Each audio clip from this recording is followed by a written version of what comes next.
All right, so it's been a couple days. Had to work the last couple days, a bunch of hours. So where I'm going to pick up at is I already have the gauges installed in the dash. So now what I need to do is install the brain of the whole operation. I need to install it underneath the dash.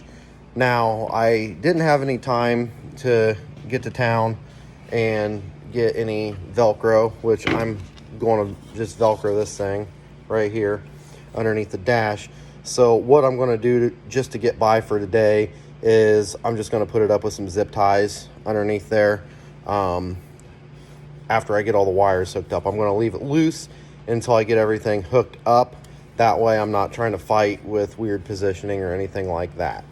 But I'll probably go to town later today and get some Velcro and actually secure the thing where I want to. Probably won't put that on video. But anyways, now that I need to get under the hood, I can't use my hood as a workbench no more. But tailgates are wonderful for workbenches. So I think the first sensor I'm going to do here is the temp sensor. They got a couple different wiring harnesses. This one is a 2-prong. The temp sensor is a 2-prong. You just need to make sure you get the right one, because there's also a 3-prong. Well, that's for the oil pressure sensor. And then we got the other one for the speedometer. So the temp sensor, there's a couple different places you can mount this under your hood. A lot of the heads have a port in there for a temp sensor, or you can put it on the intake. I personally wouldn't put it on the head. I mean, you can, they've done it for years, but a head temp might read just a little bit higher. I will probably end up just putting this on the intake. Just a little bit easier to get to. I mean, it's not going to be super far off, but I think at the intake would just be a better option for this. So we're going to go up front, and I got my sensor ready. I'll pull the old sensor out. Something I always do too is when you're dealing with fluid of any kind, some good old Teflon tape around the threads of the sensor, and that'll help it, so it'll kind of seal up around the threads and it won't leak, because you don't really want leaks. I already have a coolant leak up there, but I'm going to take care of that. I know where that's at. I'll take care of that when I do the cam swap later on, so I'm not worried about it at the moment. It's not real bad. So we're going to go back up to the front of the truck here and swap out a temp sensor. So I got the old temp sensor out of there. You can see right where it was, right underneath the thermostat housing, the radiator hose. There's the old temp sensor. It looks a lot like the new one. It's a temp sensor, but the intake was actually the location that this one already was. So I'm just going to go ahead and do that. Right there on the head, on the driver's side, you see that plug right here? That is usually where it would be if it was a head mounted unit. That one's just been plugged off. There's been a lot of them. I've seen a lot of them that were in the head there, and there's nothing wrong with that. It's just the head temp's going to read just a little bit higher than what it will up here in the intake. So what it was it had the temp sensor, and then it had this adapter to fit into the intake. The new temp sensor wouldn't fit into this adapter, so Dakota actually supplied with new adapters. They got a bunch of different ones in there. You know, they got the metric stuff, so if you're using like a newer motor or like an LS motor. This obviously isn't. This is an old motor. It's kind of ugly, needs cleaned up. And look at that nice zip tie on the kick down there. There's a reason the kick down works sometimes and not all the time. But anyways, when you're doing this, you're going to lose a little bit of coolant. So just before you finish up, make sure you go and just top off your coolant. I mean, you won't lose enough to really make much of a difference, but you always want to make sure that you got plenty of coolant. So as I said before, I put the Teflon tape on the threads because we're dealing with fluids. Now, you can use like a thread sealer that comes in a tube, and that's fine. I've used that a lot of times over the years. I just don't have any right now. But when you're also dealing with something where there's actually liquid in there, I think the Teflon tape actually works a little bit better to seal, because you're not having a a semi-liquid coming out of a tube meeting with a liquid and then trying to dry, because the stuff that comes in a tube does need to cure for a little bit before it'll actually seal. The thing to remember about Teflon tape is you need to wrap it the right direction when you're wrapping it. Okay, so remember, righty tighty, lefty loosey. So if you wrap it the wrong way where the end of the tape is, you could potentially, as you screw it in, it could unwind itself and not be covering anymore. And it's easy to do, but you do it a few times, and sometimes you really got to think about it. But just make sure you wrap it the right way, so the end, when you're threading it in, you're in a sense tightening the tape, if that makes sense. I know it's not real good wording on that, but you get my drift. So I put the tape on this adapter, and I also have the tape there on the sensor. So I'm going to go ahead and put this adapter in and the sensor, and then we'll run the wires. So I got the sensor installed in there with the wiring harness, and honestly, I think I might have to move it down to the head. I don't really feel like having to splice in some heater hose and make the heater hose longer to put it over here and put the sensor over there. But I don't like how, see how that radiator hose is pushing on that connector? I don't like that. So I think I'm going to do it to put it down here in the head instead. That way I don't have that radiator hose pushing up against that connector right there, making the thing fail a lot sooner. Now, they did supply the wiring harness. I mean, look at this. This is like a 10-foot wire. Got plenty of wire to get where we need to go, which going down by the head, I'm not going to need all that much anyways, and I'll just coil it up underneath the dash or in the engine compartment here with all the excess. That way I'm not cutting and splicing, or cutting wires, and then later if I put a different motor in there and have it put it in a different location, then I need more wire and I cut too much off. So I'm going to put this down in the head. Probably gonna lose more coolant, but that's okay. I'll just top it off when I'm done. Okay, so what I did was I put it down there in the head, and notice that looks a whole lot better. It's not really interfering with anything. I didn't have a plug the right size to fill that hole, so I just put the old temp sensor back in there. It's not gonna hurt anything for right now. When I go to town and get the Velcro, I'll get the right size plug for that and fill that so I can get that old temp sensor out of there. But what I did, I haven't tied up any of the wires or anything yet. I just got everything ran pretty loose. I'll go in and I'll clean it up when I get done here. But I just ran it up over behind the booster, and then the hole in the firewall there where the old speedometer cable went through, I just ran the wire through there. I'll just probably run all the wires through there because it's a nice big open hole and it's easy, and then I can put the grommet on when I'm done. And then I'll go in the cab and hook this thing up to the control module. Alright, so I'm back in the cab here. I got this control module, and I've already hooked up the wires for the temp sensor. Like I said, it's pretty easy. You just shove the end of the wires in that little connector there, and then like with a little pocket screwdriver, tighten it down. Everything's labeled real good, and that's all it is to connect everything.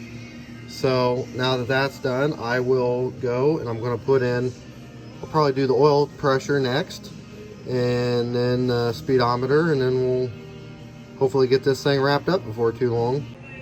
The cool thing about working on old trucks is there is a shitload of room in this engine bay. So the oil pressure is what I'm going to work on next. It's clear in the back of the motor, back by the distributor. It's kind of a bitch to get to, but we'll make it happen. So I'm probably not going to film anything of me actually putting it in or getting to it because it's down there.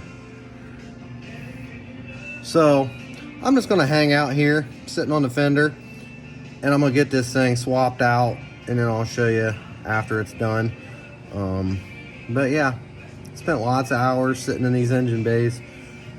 Love it. So I'm taking a break for just a second. The song, Merle Haggard. She tried to turn me right. There's only me to blame because Mama tried. Mama tried. That pretty much sums up my life. I didn't go to prison. Never been to prison, never been arrested. But for all the things that I've done, there's only me to blame because Mama tried. There's the oil temp sensor, or oil pressure, excuse me, back there underneath the distributor. Once I got in there, it wasn't too bad to do. I just threaded the old one out and threaded the new one back in. It was the same threads. I didn't need any adapters. Being on a small block, the sensor won't clear the intake, so you got to have this special pipe fitting. It's like a 45-degree angle. That was already actually on there from the old one. You can't really just go and buy just a piece of pipe and make it work. It's got to have that angle on there, but it's in there, and I got it all up and ran through the firewall. All right, got the oil pressure sender installed. Now this is for the speedometer. So basically, be easier with a lift, but I'm kind of a poor bastard. Right here on the tail shaft, see where that cable goes in? That is actually the factory cable for the speedometer. So basically what I'm going to do is I'm going to unscrew that cable and screw this in. What this is a pulse generator. So it's got this square shaft. The shaft's going to go in there and it's going to spin off that little plastic gear on the tail housing, and it's going to generate pulses in here, which is going to send that signal through the connector up to the speedometer. That's how all the newer vehicles do it. That's when they got away from cables, but this is an adapter to take care of that. So I'm going to do that. I have the pulse generator installed, and the wires are kind of ran up, so that was pretty simple. Just unscrewed the old cable, screwed that on there, and then hook up the connector. So I will go back up top and run the wires through the firewall. Alright, so I got all the supplied stuff hooked up and wired up onto the control box here. Pretty easy so far, really. Obviously, since I've been recording, it's been taking a little bit longer, but I bet, you know, I only maybe have, if I would have worked straight through without having to piss with recording anything, I'd probably only have maybe an hour, hour and a half in this whole thing so far. Been pretty straightforward, really. So now I'm just down to the fuel sending unit, or the full send, and then the turn signal lights, and then hooking up power to this here control module. When you're doing stuff and splicing wires that are actually already connected to the truck's electrical system, make sure that you do unhook the battery. That way you don't have any voltage spikes and potentially fuck up a sensor or you know, on a newer application, maybe like a computer, like an ECM or a body control module, something like that, that can cause a lot of headaches. So just make sure that you're unhooking the battery before you start splicing any wires under the dash or anything that's already currently hooked to the truck's electrical system. Right now it didn't really matter so much because nothing was actually hooked to truck power yet. So I just went ahead and did it, but I got the battery unhooked, and I'm gonna work at doing this and getting power to this thing, and hopefully hopefully everything will work when we get it all hooked up. Right now would be a good time too, if you have like one of them Haynes or a Chilton manual, or, you know, just even get on the interweb and do a Google search, and you can find wiring diagrams for these trucks. That way you know what wires you're cutting into, what wires you're looking for. That way you don't cut the wrong thing and potentially cause other issues. I like to solder and heat shrink wires. My soldering iron is out of butane and I don't have any more butane. I'm just sucking at life today, but I'm gonna go to town later anyways, and so I'll just use butt connectors for right now, and then later on I'll change it and I'll solder them and heat shrink them like I like to do anyways. I just think it's a better connection, less likely for a failure, and God, I hate wiring more than anything. And there's nothing worse and more irritating than having to chase down a bad connection or a broken wire or something like that. So, you know, it doesn't take that much longer to just solder and heat shrink them. Just do it right the first time. Just, you know, it might take 30 seconds longer, but you're not talking about a whole lot of time, and it's just a whole lot better than a butt connector or one of them piece of shit Scotch connectors. Them things are worthless if you ask me. But yeah, so also another good thing to have would be a good test light. Make sure you got a good test light or a meter. A test light will work fine for what we're doing, just so you can find you know, make sure you're getting, you know, your keyed power and everything, and you'll have to test those connections before you unhook the battery for obvious reasons. If you ain't got no juice going to it, you ain't gonna have no light up, and if you've never done it before, it piss you off. But I'm gonna go down, I got my wiring diagram here, and I'm gonna start splicing wires and hopefully get this thing wrapped up here for too long. Alright, so I have everything wired up. Never mind the wiring clusterfuck that it is right now. That'll get all tidied up and everything when I go to put it in the dash. But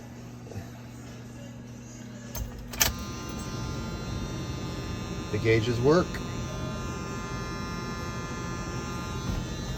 Everything works. Let me get situated around here.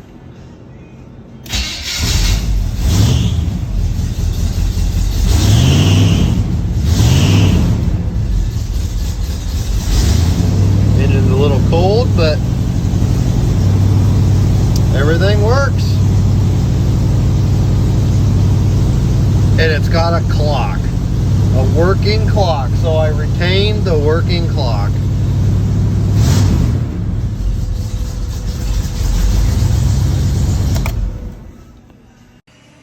So I'm going to get everything buttoned up here. I'm going to get that control box hidden underneath the dash, but I'm going to call this project done. The only thing I need to do yet is I need to go set up the odometer, and I need to calibrate the speedometer. Everything was pretty straightforward on this. Only took me a couple hours total time. You know, with filming and everything, it obviously took longer, but if I was just to do this without actually filming it, it'd only take me a couple hours. Really not that big of a deal. So I'm actually pretty happy with it. The only thing I noticed though, I ordered white backlit gauges, and they showed up and they're blue, which doesn't really bother me that much. I ordered white, got blue, but it still looks good. So I think my son will be happy with it. His favorite color is blue anyways. So he'll be fine with it. So I'm going to call that a wrap on this here project. So if you like what you see, like and subscribe. This is, you know, one of my first videos, so I'm still kind of learning how to do this whole YouTube thing. But sorry if it sucked. But then again, you know, you got to start somewhere. Just like I said earlier, if you ain't used to working on stuff, you got to start somewhere. So this is my start. So like and subscribe if you like what you're seeing.